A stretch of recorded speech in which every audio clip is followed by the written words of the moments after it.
सच है भगत सिंह, मैंने आपका वीडियो भी सुना था, लेकिन क्या करूं, मुझे हर चीज़ मजबूरन करनी पड़ती है। ये आन उपासनाएं साधनाएं वगैरह सब, मेरी फैमिली में ऐसी चीज़ें कोई मानता नहीं है। एक बार मैंने इनको बताया था गुरु जी के बारे में, लेकिन ये लोग ना गुरु जी को गालियाँ देने लगे। मैंने इनसे बहस करना जरूरी नहीं समझा और मैंने बोल दिया मैं तुम्हारी बात मानूंगी। मेरी शादी हो रखी है, इसलिए ना इनके ससुराल वालों के सामने ज़्यादा जिद नहीं कर सकती। ये बोले हम तेरी फैमिली को बता देंगे कि हमारा कहना नहीं मानती है। ऐसे में क्या करूँ, मैं सत्संग वगैरह सुनती हूँ ना तो घर वालों को किसी को पता नहीं है। ये पूरे दिन सिर्फ पढ़ाई का बोलते रहते हैं। मेरे पास ना तो गुरु जी की फोटो है, ना मैं ज्योति जला पाती हूँ। जो मंत्र मिला है ना उनका जाप करती हूँ और सत्संग सुनती हूँ। सत्साई बहन जी, आप परेशान ना हो, परमात्मा पे विश्वास रखिए। ससुराल वाले अभी तत्व ज्ञान से अपरिचित हैं, परमात्मा से अपरिचित हैं। वो भी जो कर रहे हैं हो सकता है अपने विचार से आपके सुखद भविष्य के लिए कर रहे हैं, क्योंकि उन्हें ज्ञान नहीं है, आध्यात्मिक ज्ञान नहीं है। सांसारिक दृष्टि से उन्हें लगता है कि ये पढ़ जाएगी, लिख जाएगी, कोई नौकरी लग जाएगी तो इसके लिए भी अच्छा होगा, हमारे लिए भी अच्छा होगा, लेकिन वो परमात्मा के विधान से परिचित नहीं है। तो बहन, मनसा हो सकता है उनकी भी अच्छी हो। तो और रही बात आन उपासना की, बहन देखो, आप परमात्मा को दिल में बसा के रखो, गुरुदेव का चिंतन रखो, गुरुदेव का मनन करती रहो। जो भी मंत्र आपको परमात्मा ने बख्शिश किया है उस मंत्र से आप लगे रहो। और यदि ऐसी कोई विशेष आपत्ति, ऐसे विशेष मजबूरी, ऐसा विशेष दबाव यदि आप ज्ञान उपासना के लिए आता है, मैंने एक फॉर्मेलिटी सी मान के, क्योंकि देखो आप संघर्ष नहीं कर सकती। अगर आप संघर्ष कर सकती हो जब तो मीरा की तरह अड़ जाओ, और आपको लगता है कि मैं ये संघर्ष अभी नहीं कर पाऊंगी, मैं अभी इस लायक तैयार नहीं हूँ, तो बहन फिर एक फॉर्मेलिटी के लिए, परमात्मा ने बताया फिर एक फॉर्मेलिटी के लिए, जैसा वो कहें फिर आप वैसा कीजिए, लेकिन ध्यान में अपने परमात्मा को रखिए। उसमें फिर परमात्मा दोष नहीं लगने देता, क्योंकि परमेश्वर अंतर्यामी है और गुरुदेव हमारे अंदर के भाव देख सकता है। स्पष्ट उनको दिखाई देती है हमारी सोच, हमारी मनसा, हमारा मनन चिंतन। तो परमात्मा बहन अंदर के भाव देखता है कि अंदर इसके क्या चल रहा है, और बाहर ये जो क्रिया कर रही है या लोग इससे जो करवा रहे हैं वो किस मनसा से करवा रहे हैं। तो आप बिल्कुल चिंता ना करें बहन। पढ़ाई के लिए कहें तो आप पढ़ती भी रहिए, और साथ में जब समय मिले तो परमात्मा का सत्संग सुमरण भी आप करती रहिए। समय बीत जाएगा, ज़्यादा समय नहीं है बहन, परमात्मा जल्दी ही दया करेंगे। मालिक को भी पता है कि मेरी आत्माएं किस कदर परेशान हो रही हैं, कैसे कैसे जुल्म, कैसे कैसा संघर्ष का सामना उन्हें करना पड़ रहा है। और कोई बाप नहीं चाहता कि उसका बेटा बेटी इतना परेशान हो, दुखी हो। हमारी आंखों के सामने हमारे बच्चे को अगर इतना कोई दबाए, परेशान करे, तो बहन हम लोग लड़ जाते हैं, भिड़ जाते हैं, सहन नहीं कर पाता एक सामान्य इंसान। तो सोचो वो समर्थ होते हुए भी परमात्मा कैसे सहन कर रहा है। तो हमने परमात्मा के मिशन को भी समझना है। परमात्मा चाहता है कि हम थोड़ा ज्ञान आधार से दृढ़ हों, हम भी थोड़ा संघर्ष करना सीखें, थोड़ी मेहनत करें, लोगों को ज्ञान आधार से प्रेम के साथ में जवाब देना सीखें। तो बहन ज़्यादा समय नहीं है, परमात्मा जल्दी ही हम सब नीचों पे दया करेंगे। जल्दी ही एक भक्तिमय माहौल इस संसार में बनेगा, पूरी दुनिया में बनेगा। ठीक है, उससे पहले यदि कुछ उथल पुथल होनी है, कोई युद्ध की स्थिति होनी है, क्योंकि देखो संसार में सभी आत्माएं भक्ति के लायक नहीं हैं, और जो आत्माएं भक्ति के लायक नहीं हैं बहन, उनका सर्वनाश भी निश्चित है।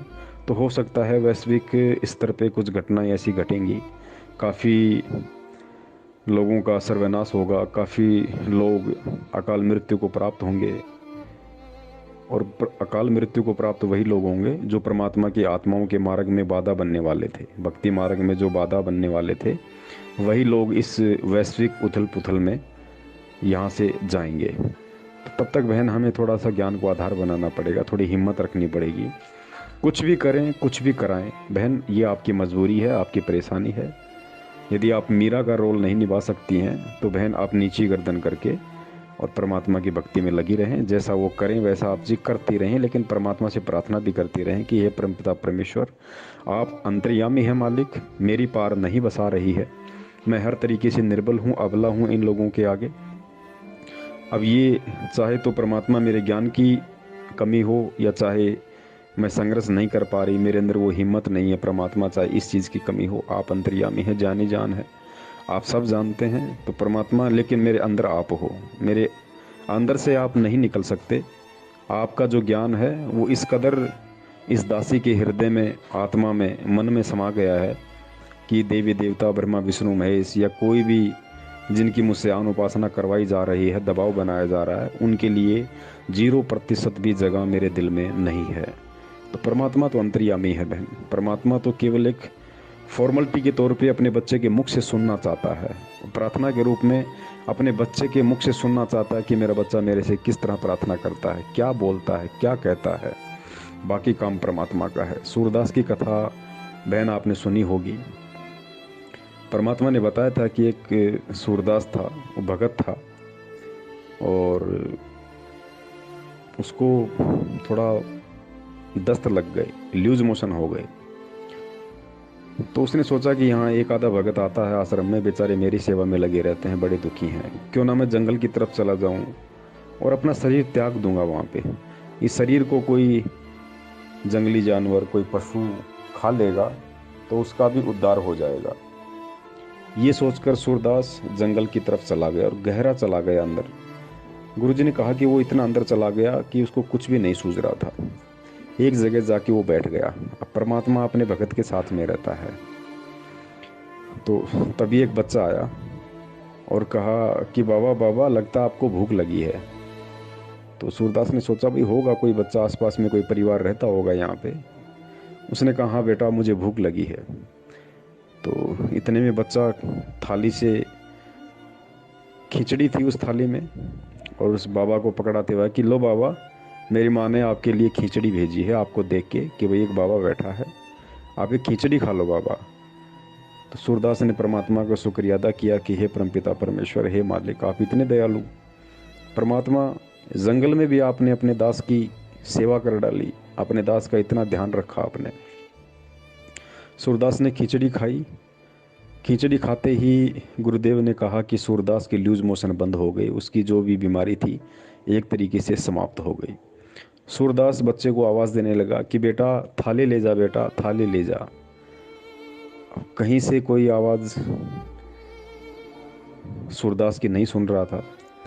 इतने में गुरुजी ने बताया कि उधर से कुछ गडरिए थे जो भेड़ बकरियां चराते हैं, तो उनकी कोई भेड़ बकरी वगैरह खो गई थी। उसको ढूंढते ढूंढते वो लोग उधर से आ रहे थे। तो उन्होंने सूरदास की आवाज़ सुनी तो सूरदास के पास गए। सूरदास कह रहा था कि ले जा बेटा, थाली ले जा बेटा, मैंने खिचड़ी खा ली बेटा, थाली ले जा। गडरी आए और कहा कि बाबा किसको आवाज़ दे रहे हो? बोला भाई एक बेटा था अभी यहाँ पे, उसकी माँ ने खिचड़ी भेजी थी, और भाई ये थाली के लिए मैं कह रहा हूँ कि बेटा अपनी थाली ले जा। तो गडरिया ने कहा कि बाबा आपका दिमाग ख़राब हो गया लगता हमें, आप कहाँ हो आपको पता है? आप जिस जगह बैठे हुए बियाबान जंगल है, यहाँ से तो कई किलोमीटर दूर कोई घर तो छोड़िए कोई गांव भी नहीं है, किसको आवाज़ लगा रहे हो आप? तो सूरदास चूँकि भगत था, परमात्मा की आत्मा थी, अंदर से उसको चेतना हुई, वो समझ गया। उसने कहा भाई ठीक है भाई, मैं समझ गया भाई कौन था क्या नहीं था, किसने खिचड़ी खिलाई। सूरदास के अंदर एक जोश पैदा हो गया, एक उमंग पैदा हो गई, नई चेतना जागृत हुई उसके अंदर। और सूरदास वापस उसी तरीके से जैसे जंगल में आया था, उससे भी तेज गति से और लंबे लंबे पैर रखते हुए वापस आश्रम की तरफ जाने लगा कि जब परमात्मा मेरे साथ में है तो घबराने की ज़रूरत कहाँ है। जिसने मुझे जंगल में संभाला वो मुझे आश्रम में भी संभालेगा, हर जगह संभालेगा। और भाई बाकी का जीवन में परमात्मा की भक्ति में लगाऊंगा, मरूंगा तो उसके लोक में जाऊंगा, जीवित रहूंगा तो उसके नाम का सुमरण करूंगा। तो लंबे लंबे कदम रखते हुए गुरुजी ने बताया कि सूरदास वापस चल रहा था। वो ये नहीं देख रहा था आगे खड्डा है, आगे कंटीली झागड़ियाँ क्या है क्या नहीं है, उसके दिमाग में सिर्फ परमात्मा चल रहा था, सिर्फ परमात्मा। एक समय ऐसा आया कि आगे बहुत बड़ा खड्डा था, गहरी खाई थी, सूरदास को पता नहीं था, वो तो बिल्कुल मगन मस्त होके परमात्मा के प्रेम में चला जा रहा था। सूरदास का एक पैर जैसे ही उस खाई में रखने को हुआ, तुरंत पीछे से आके एक व्यक्ति ने उसका हाथ पकड़ लिया और कहा कि सूरदास जी बाबा कहाँ जा रहे हो बाबा? अरे कम से कम देख तो लो आगे कितनी गहरी खाई है, कितना गहरा खड्डा है। ये तो मैंने देख लिया आपको और दौड़ के आपका हाथ पकड़ लिया, वरना एक सेकंड भी नहीं लगती आपको खाई में गिरने में। बताओ, थोड़ा बहुत तो देख के चलो कम से कम। बहन, गुरुजी ने बताया कि सूरदास ने आओ देखा ना ताव, और जिसने उसका हाथ पकड़ रखा था, सूरदास ने बड़ी तेजी से लकड़ी फेंक दी और उसके पैर पकड़ लिए। पैर पकड़ के बैठ गया। बोले भगवान, बोले हे परमात्मा, आधा घंटे पहले तो चकमा दे के निकल गया, अब नहीं निकल सकता, अब नहीं छोड़ूंगा परमात्मा, अब चकमा नहीं दे सकते आप सूरदास को। तो वो व्यक्ति बोला, अरे भाई तू तो अच्छा आदमी यार, तेरी जान क्या बचा दी, मेरे तो गले पड़ गया। अरे मैं तो रास्ते से जा रहा था, अचानक से तुझे देख लिया, दौड़ के तेरी जान क्या बचाई, मेरे गले पड़ गया। कौन भगवान, कैसा भगवान, भाई छोड़, मुझे जाना है मुझे। तो सूरदास ने कहा कि परमात्मा, ये सूरदास एक बार धोखा खा सकता है, बार बार धोखा नहीं खा सकता, लेकिन परमात्मा भी लीला पूरी करता है। उस व्यक्ति ने कहा कि नहीं नहीं भाई, मैं कोई परमात्मा नहीं हूँ भाई, कहाँ पागल हो रहा है, छोड़ो, मुझे जाना है भाई, मुझे काम है। तो गुरुजी ने कहा कि उस व्यक्ति ने ज़बरदस्ती करते हुए और सूरदास से अपना पैर छुड़वा लिया। तो सूरदास ने रोते हुए कहा, गुरुदेव ने बताया, सूरदास ने कहा कि कोई बात नहीं परमात्मा, आप समर्थ हो, आप शक्तिमान हो, आप कुछ भी कर सकते हो, मेरी क्या औकात आपके सामने जो मैं आपका पैर पकड़ के रख सकूं, मैं आपको कस के पकड़ सकूं, मेरी क्या औकात है, मैं दीन हूं, मैं निर्बल हूं। परमात्मा ने एक वाणी के माध्यम से बताया कि सूरदास ने कहा कि हीन समझ के पैर छुड़ा गया। हीन यानी कमजोर। सूरदास ने कहा कि हीन समझ के, हीन जान के पैर छुड़ा गया, है सर्वशक्तिमान तू। सूरदास ने कहा कि हे परमात्मा, मैं दुर्बल हूँ, निर्बल हूँ, कमज़ोर हूँ, मुझको हीन समझकर आप अपना पैर छुड़ा गए, क्योंकि आप सर्वशक्तिमान हो। तो सूरदास ने कहा कि हीन समझ के, कमज़ोर समझ के पैर छुड़ा गया, है सर्वशक्तिमान तू, पर सूरदास के दिल से निकल जा, जब मानो किसा बलवान तू। कि परमात्मा, पैर तो आप छुड़ा गए क्योंकि निर्बल हूँ, दुर्बल हूँ, कमज़ोर हूँ, लेकिन आपको तब मानूं कि आप भगवान हो, तब मानूं कि आप बहुत बड़े समर्थ हो, शक्तिशाली हो। इस सूरदास के दिल से निकल के दिखा दो आप एक बार।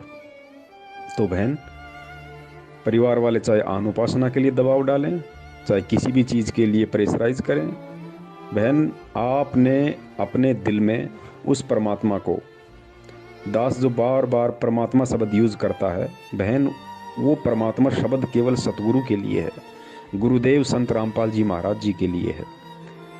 तो बहन, ये चाहे कितनी आपसे आन उपासना करवा लें दबाव बना के, मजबूरी में, लेकिन जिस तरह आपने अपने सतगुरु को, अपने परमात्मा को अपने दिल में बैठा रखा है उस सूरदास की तरह, उसको कोई नहीं निकाल सकता बहन। वो देवी देवता, ब्रह्मा विष्णु महेश, माता गणेश, उस परमात्मा की जगह पे आके नहीं बैठ सकते, उस परमात्मा की जगह 7 जन्म में भी नहीं ले सकते, क्योंकि ज्ञान ही ऐसा है।